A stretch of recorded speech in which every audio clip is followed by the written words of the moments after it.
Ito na yung itlog ko, guys. Ang sikreto nga para hindi malansa, lagyan ng konting kalamansi or suka. Optional mo man kalamansi o suka. Ayaw ako na yung lamas, guys. Bawang sibuyas. At ito na ang ating ampalayang fresh. Kasing fresh na ko. Kasing fresh ko. At ang kawali andito na po, guys. Tayo ay magluto na. Ayan, guys, ng mantika. Atin na igisa ang ating ampalaya. Ayan, bawang.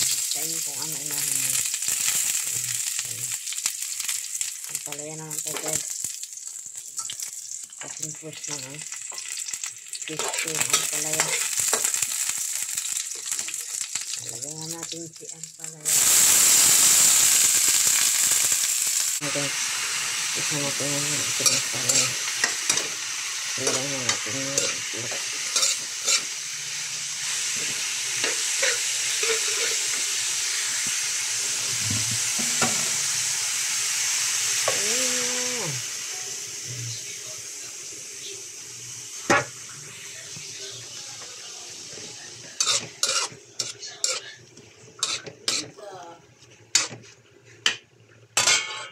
Guys, luto ng ating ampalaya.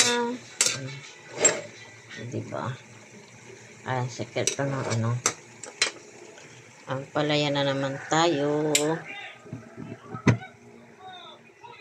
Kakain na sa niluto na ampalaya. Ampalaya. Yung isa dyan, kakain na rin ang ampalaya.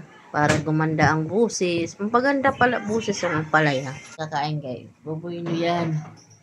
Ito na siya, guys. Ampalaya.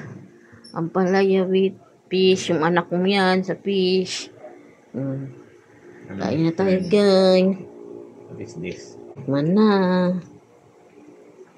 Sarap. Sarap na naman na kainin.